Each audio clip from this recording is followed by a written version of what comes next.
ओम शांति। आज हम 17 दिसंबर 84 की अव्यक्तवाणी सुनते हैं। आज की वाणी का सार है, व्यर्थ को समाप्त करने का साधन, समर्थ संकल्पों का खजाना, ज्ञान मुरली। सर्व समर्थ बाप दादा बोले, आज बाप दादा संगम युगी अलौकिक रूहानी महफिल में मिलन मनाने आए हैं। यह रूहानी महफिल, रूहानी मिलन सारे कल्प में अभी ही कर सकते हो। आत्माओं से परम आत्मा का मिलन, यह श्रेष्ठ मिलन सत्युग की सृष्टि में भी नहीं होगा। इसीलिए इस युग को महान युग, महामिलन का युग, सर्व प्राप्तियों का युग, असंभव से संभव होने का युग, सहज और श्रेष्ठ अनुभूतियों का युग, विशेष परिवर्तन का युग, विश्व कल्याण का युग, सहज वरदान का युग कहा जाता है। ऐसे युग में महान पाठधारी तुम आत्माएं हो, ऐसा महान नशा सदा रहता है। सारे विश्व जिस बाप को एक सेकंड की झलक देखने की चातरक है, उस बाप के सेकंड में अधिकारी बनने वाले हम श्रेष्ठ आत्माएं हैं। यह स्मृति में रहता है। यह स्मृति स्वतः ही समर्थ बनाती है। ऐसी समर्थ आत्माएं बने हो। समर्थ अर्थात व्यर्थ को समाप्त करने वाले। व्यर्थ है तो समर्थ नहीं। अगर मनसा में व्यर्थ संकल्प है तो समर्थ संकल्प ठहर नहीं सकते। व्यर्थ बार बार नीचे ले आता है। समर्थ संकल्प समर्थ बाप के मिलन का अनुभव भी कराता, माया जीत भी बनाता, सफलता स्वरूप सेवाधारी भी बनाता। व्यर्थ संकल्प सदा उमंग उत्साह को समाप्त करता है। वह सदा क्यों क्या की उलझन में रहता, इसलिए छोटी छोटी बातों में स्वयं से दिल शिकस्त रहता। व्यर्थ संकल्प सदा सर्व प्राप्तियों के खजाने को अनुभव करने से वंचित कर देता। व्यर्थ संकल्प वाले के मन की चाहना व मन की इच्छा बहुत ऊंची होती है। यह करूँगा, यह करूँ, यह प्लेन बहुत तेजी से बनाते हैं, अर्थात तीव्र गति से बनाते हैं, क्योंकि व्यर्थ संकल्पों की गति फास्ट होती है। इसलिए बहुत ऊंची ऊंची बातें सोचते हैं, लेकिन समर्थ न होने कारण प्लेन और प्रैक्टिकल में महान अंतर हो जाता है। इसलिए दिल शिकस्त हो जाते हैं। व्यर्थ संकल्प वाले सदा जो सोचेंगे वह करेंगे।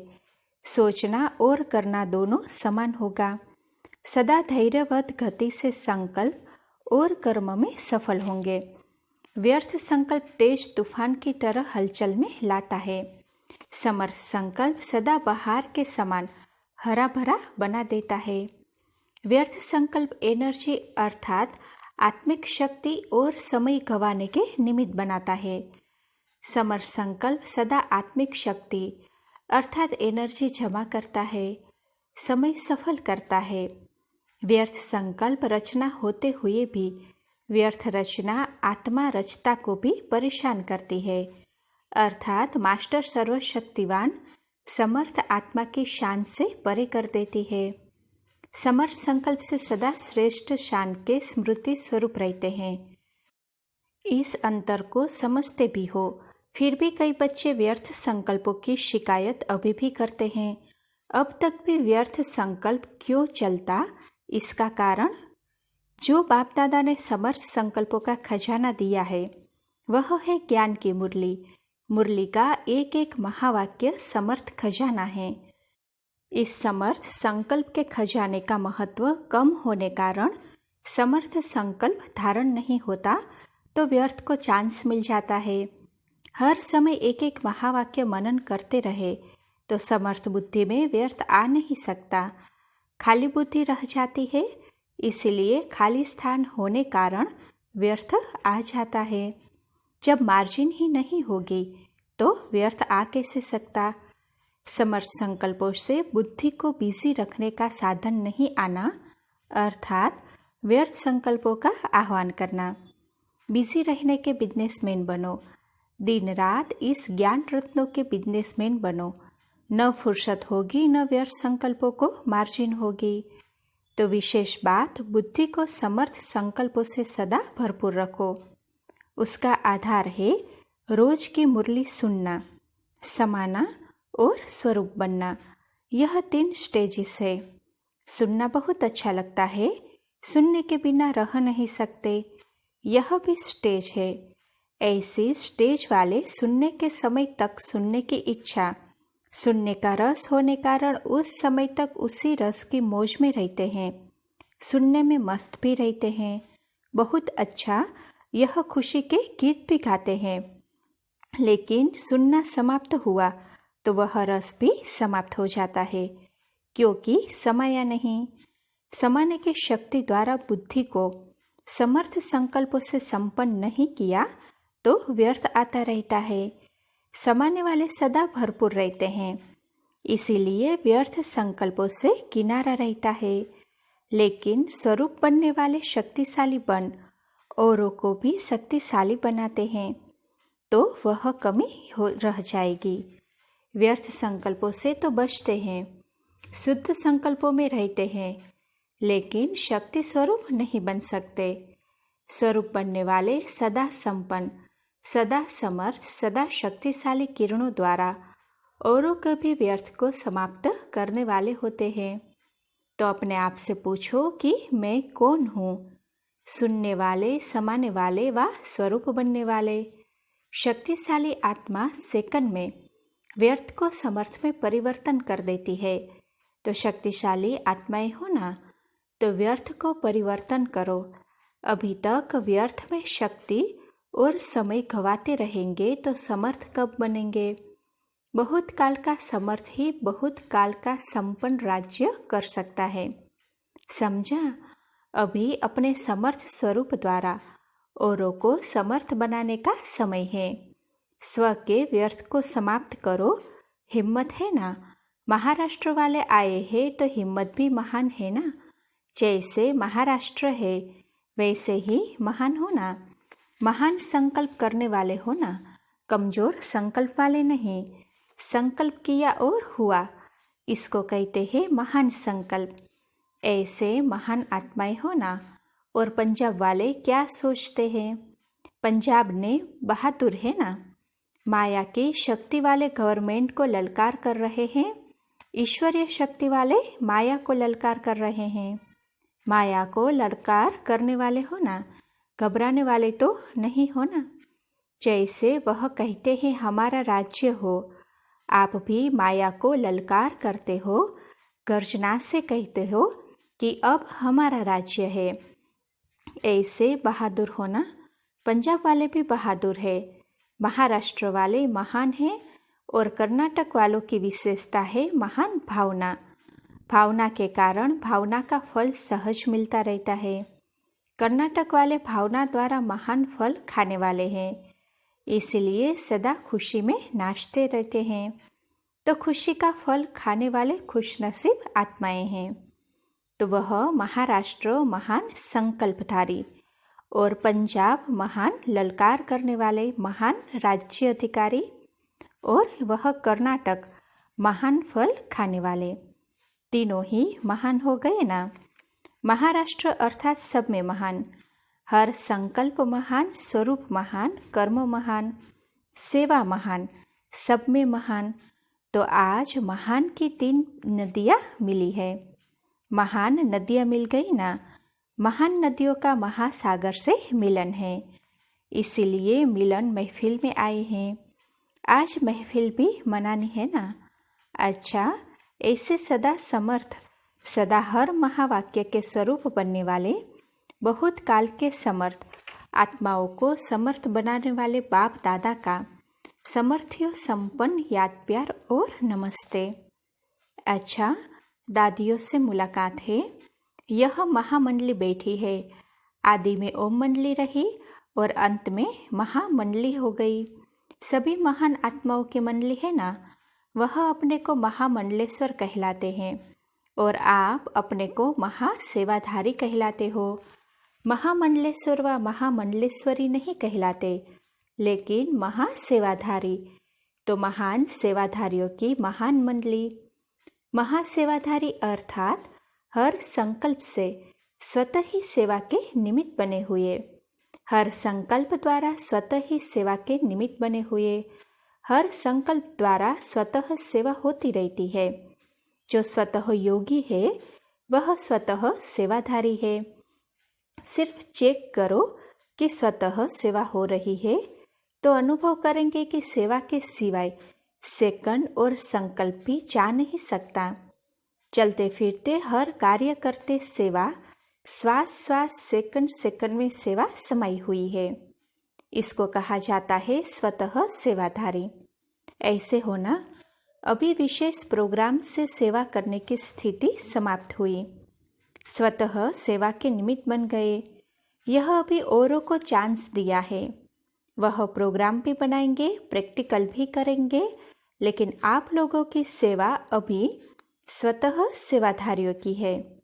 प्रोग्राम के समय तक नहीं, लेकिन सदा ही प्रोग्राम है। सदा ही सेवा की स्टेज पर हो। ऐसी मंडली है ना, जैसे शरीर श्वास के बिना चल नहीं सकता, ऐसे आत्मा सेवा के बिना रह नहीं सकती। यह श्वास चलता ही रहता है ना ऑटोमेटिक। ऐसे सेवा स्वतः चलती रहे। सेवा ही जैसे आत्मा का श्वास है, ऐसे है ना, कितने घंटे सेवा की यह हिसाब निकाल सकते हो। धर्म कर्म है ही सेवा। चलना भी सेवा, बोलना भी सेवा, करना भी सेवा। तो स्वतः सेवाधारी सदा के सेवाधारी। जो भी संकल्प उठता उसमें सेवा समाई है। हर बोल में सेवा समाई हुई है, क्योंकि व्यर्थ तो समाप्त हो गया, तो समर्थ माना सेवा। ऐसे को कहा जाता है महामंडली वाले महान आत्माएं हैं। अच्छा, सभी आपके साथी भी बाप दादा के सन्मुख है। ओम मंडली वाले सब महामंडली वाले आदि के सेवाधारी, सदा सेवाधारी है। बाप दादा के सामने सभी महामंडली की महान आत्माएं हैं। फिर पान का बीड़ा उठाने वाले तो महान मंडली वाले ही हुए ना। पान का बीड़ा उठाया ना, बिना कुछ सोचने के, संकल्प करने के दृढ़ संकल्प किया और निमित्त बन गए। इसको कहा जाता है महान आत्माएं। महान कर्तव्य के निमित्त बने हो। एग्जाम्पल तो बने, बिना एग्जाम्पल देखे हुए विश्व के लिए एग्जाम्पल बन गए। तुरंत दान महापुण्य। ऐसी महान आत्माएं हो। अच्छा, पार्टियों से मुलाकात है पंजाब तथा महाराष्ट्र ग्रुप। पहला, आप सब बच्चे निर्भय हो ना। क्यों? क्योंकि आप सदा निर्वैर हो। आपका किसी से भी वैर नहीं है। सभी आत्माओं के प्रति भाई भाई की शुभ भावना, शुभ कामना है। ऐसी शुभ भावना कामना वाली आत्माएं सदा निर्भय रहती है, भयभीत होने वाले नहीं।